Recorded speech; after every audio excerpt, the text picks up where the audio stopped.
Good afternoon. Good afternoon. So like I said, as promised, this midweek lift's a little different because we are actually doing the virtual book launch of the second book. I am so excited. So the second book, this is the second book within the series. I'm showing it both on IG and Facebook. So it is called Bree's Heavenly Adventures with Jesus and the True Meaning of Friendship. I'm very excited about this book. Not gonna lie, I've dealt with a lot of warfare with this book, but you know what? I was dealing with warfare with the last book. But you know what? It is here because we were trying to get this book launched. Who was you trying to get this book launched? Back at the beginning of May. But you know, everything happens within God's divine timing. He knew exactly what he wanted to do. Amen. So it is finally here. And today, this is the book we're going to talk about. But I also wanted to say we can't talk about the second book without, first acknowledging the first book as well. So anybody that's new, I definitely wanted to just kind of, give us a recap of this. And then we're going to definitely jump into the second book. And then if you have any questions, I will do some Q&A at the end of it. All right. So once again, my name is Bree Smith. And the Lord had actually dropped in my heart last year during the pandemic to begin to write a children's book series based upon my life, based upon my testimony. And how that came about was, during that time, I was truly seeking the Lord and I was doing a lot of praying and fasting. And I remember at the end of my fast, I remember just being transported up into the throne room. And in it, I saw myself as a little girl, but I didn't see myself as a regular little girl. I saw myself as a cartoon character. And like I tell everybody the story, it's like I had imagined Jesus being like, if everybody remembers the Prince of Egypt, he was like Jethro. And so I'm sitting there, just imagine like Jesus being this big dude sitting on the throne, and I'm this cute little bitty girl, and I run up the stairs and I jump on him, and I'm hiding in his beard because he has this big thick beard, and I'm playing in his beard and I'm hiding, and I'm just embracing him and just being, just feeling his love and his warmth. And I remember after coming out of that vision, that's when I heard clearly the Lord said, I want you to write a children's book series. The book series is going to be called Bree's Heavenly Adventures with Jesus, and you're going to base it off your life testimony. Well, the first book out of that series that I wrote was The True Meaning of Unconditional Love. And just to back up just a little bit, God had literally started after I got out of that, after the Lord said what he said, it was like, I just did a little research. I was like, I ain't never written a children's book in my life. I don't even know how it's structured. So I just did a little bit of research. And then after that, it was like, I just began to type, and it was like the pages began to write themselves. And I had actually written like 3 of the books, 3.5 of the books last year. And like I said, I know the Lord has told me, he's like, I want a total of 12 books. So I'm like, okay. But yeah, like I said, out of that, this is the first book that was written, and this is called The True Meaning of Unconditional Love.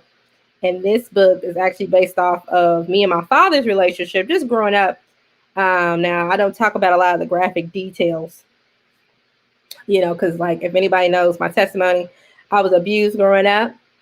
And I was bullied, and we're going to get more into that later, but I was abused growing up by my father. And like I said, me and him did not have a very good relationship at all. So in this book, little Bree is actually searching for love from her father. She wants love and acceptance from her father. But she doesn't get it. She doesn't get it at all. And so she ends up, talking to her mom, and she's crying. She's like, why doesn't he love me? Why doesn't my dad love me? And, a parent being a parent, mom's like, sometimes daddies are scared, but I know a daddy that will never leave you nor forsake you. There's a daddy that will always embrace you. And then that's when she introduces me to Daddy Jesus. Now, my real life testimony is my aunt, who actually introduced me to Christ. Wasn't my mother, but in the book, it's my mother who introduces me to Christ. And this sets little Brie on this beautiful adventure on just discovering who Jesus is. She prays and asks God to come into her heart, and he ends up transporting her to heaven, and just begins to talk to her and tell her about what true unconditional love is. And Jesus actually ultimately becomes her father, right? Very beautiful book. If anybody anybody can get a copy of this. It's actually, like I said, being sold on Amazon now. And in the book, like I said, this is in the book. In each book, the Lord has actually helped me to have a thing called the Resource Center. So on the back of the book, you have prayers, right? We got salvation prayers, because I definitely believe in salvation. But we also got general prayers of the book. So that's kind of like, whatever the theme of the book is. So we'll have a prayer surrounded by that. But then at the bottom, you always have like, a personal prayer. And then we have scripture references, so people can start to, read with their kids, like scripture references. But the thing that I love about my books are the parent-child interaction activity. And the reason why I love this about the books is because in it, you begin to start to have critical conversations early with your child about stuff that is some hard truths. Because I found as I got older that because I didn't have those critical conversations early with my mom or my dad, I didn't really understand what was going on. And it caused me a lot of heartache and pain and a lot of trauma. And growing up still with an emotional wound, still being that little girl, that was rejected as a child. And like I said, I'm still going through therapy, but to walk through therapy, up to the age of 30, now walking through therapy, when I felt like if I just would have started early and somebody would have just had a conversation with me early about some things, that could have clarified some things. Not saying that the pain still wouldn't have been there. It still would have been there. But I just believe that we should be talking early about these things. I don't believe that what goes on in this house stays on in this house. I think that, I'm sorry if you still living that way. I'm not judging or anything. I don't believe in that. I believe that the only way to heal is you got to deal. And that means you need to face it, right? And in this book, that's exactly what this does. This allows you to begin to have critical conversations early, with your family. But like also the purpose of these books is to foster, help foster healing, right? But anyways, like I said, I kind of wanted to go back in the beginning before I start jumping into book 2, because you need to kind of, just get the backstory of what was going on. But this is book 1. It is available on Amazon. Ebook is $8, I believe, and for print copies, only $15. I think you may pay some tax because it's Amazon. But yeah, that's that one. So now let's get to book 2, right? Book 2. So book 2 is about little Brie just learning and discovering what friendships are, right?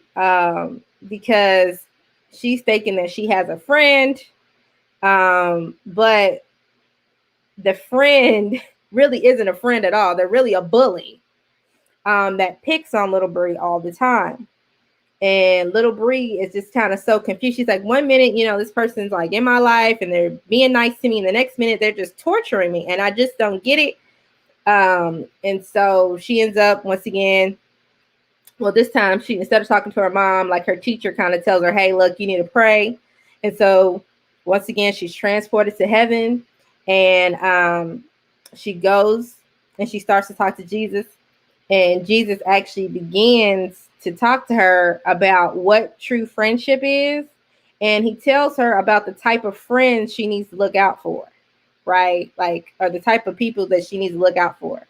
And he also ultimately tells her, like, hey, look, before you even deem somebody to be a friend, I want you to pray to me so I can lead you on who to have in your life if they are supposed to be your friend, right? And then as well as how do you handle bullies? So that was this book right here. So I can't really wait to just hear what other people say about this book. But I wanted to give you the backstory on this book. So, like I was telling y'all earlier, I was bullied as a kid. And I would say I was bullied because I wasn't bullied when I lived in Seattle. And I lived in Seattle when I was a baby till about 6. But after that, my parents moved back. We moved back to Kentucky. And very different environment that I was immersed in. And just growing up, I was just bullied. You know, kids picked on me because of how my hair looked, right? Because my mom would do my hair all the time, or how I was dressed, you know. And I just didn't understand it. But yet, we're friends, you know. And but I would always come home crying, right? I would be crying. The kids used to pick on me so bad on the bus. And it got to the point where they literally started to fight me. And I would be like, why are you like torturing me? And I haven't even done anything to you, right? And that stuck with me. And of course, I felt like I was bullied from the time I was in elementary all the way up through middle school, right? But I ain't gonna lie, by the time I got to middle school, I had put on a facade because I was like, look, ain't nobody gonna keep bullying me. So I developed an alter ego. I was like, we ain't dealing with this. But still, I still struggled with friendship, right? Truly understanding what real friendship was. And it was so sad. And it was like every time I graduated. So by the time I was in 5th grade, I lost all my friends. By the time I graduated middle school, it was so bad. I will rehash the story. I had graduated middle school. And you know how kids are always like, woo woo, such and such graduated. Oh, that's my girl. Or that's my dude. And when I went across the stage, I mean, all the applause stopped. There was no clapping. There was one dude, he was like, woo. And then they was like, no, be quiet. The entire auditorium got silent. And I was like, wow. I was like, but we're friends. And so that hurt. That hurt really bad to be rejected. And then even by the time I got to high school, in the 12th grade, it was like, well, you dealt with it in 5th grade, you dealt with it in 8th grade. It is what it is at this point. People just, you know, and but for real on the inside, I didn't want to be no social outcast. Who wants to be a social outcast? Okay. Nobody wants to be a social outcast. I don't care what you say. You want to be accepted by somebody.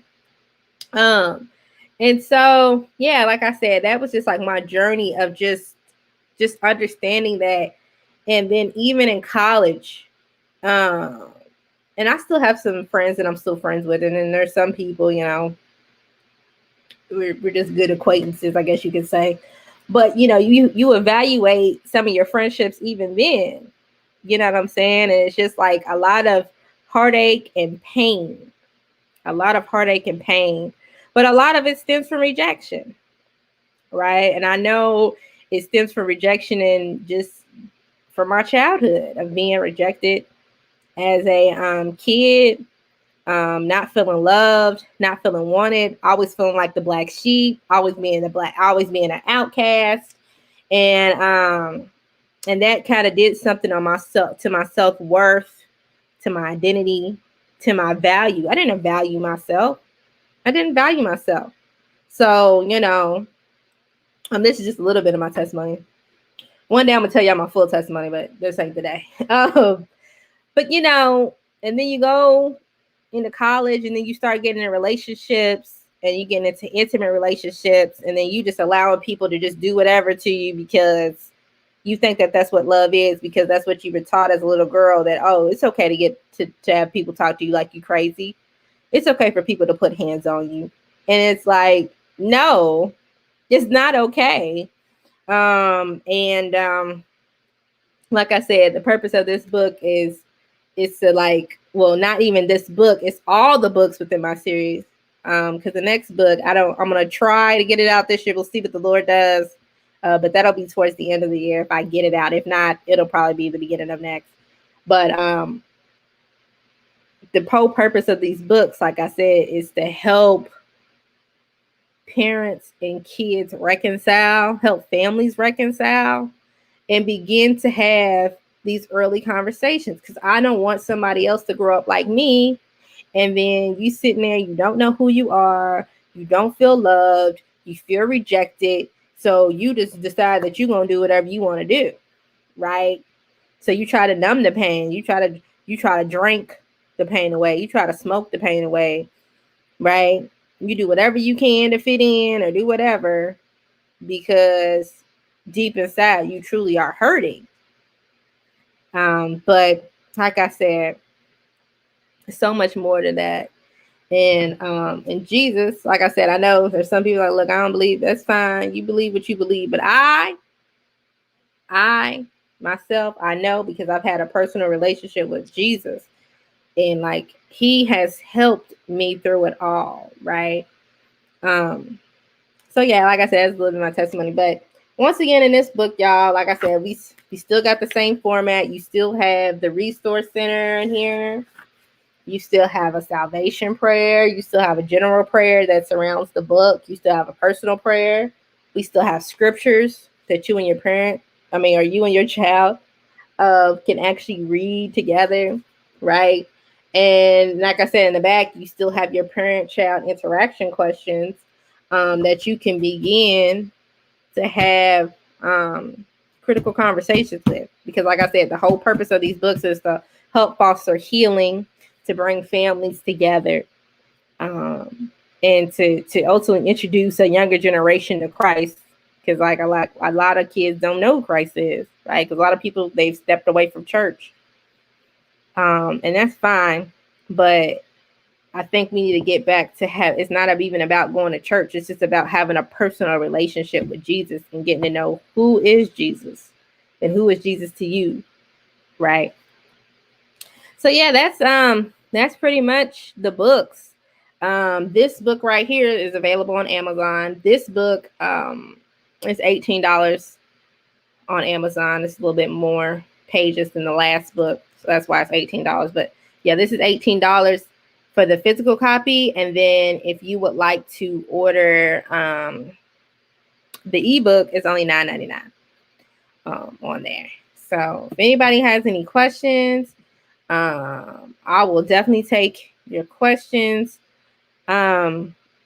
If not, then like I said, I just wanted to pop on here and just, like I said, give you the little bit of the history behind why did I write The True Meaning of Friendship.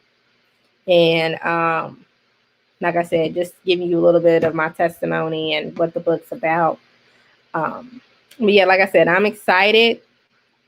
Thank you guys so much for watching. And like I said, I will go back into the comments later on if you have any questions, and I will answer those for you. All right. Well, yeah, because I don't really see anybody on here. So I'm getting ready to hop off of here, guys. But like I said, thank you so much for supporting. Thank you so much for watching. And as always, you be blessed. Bye.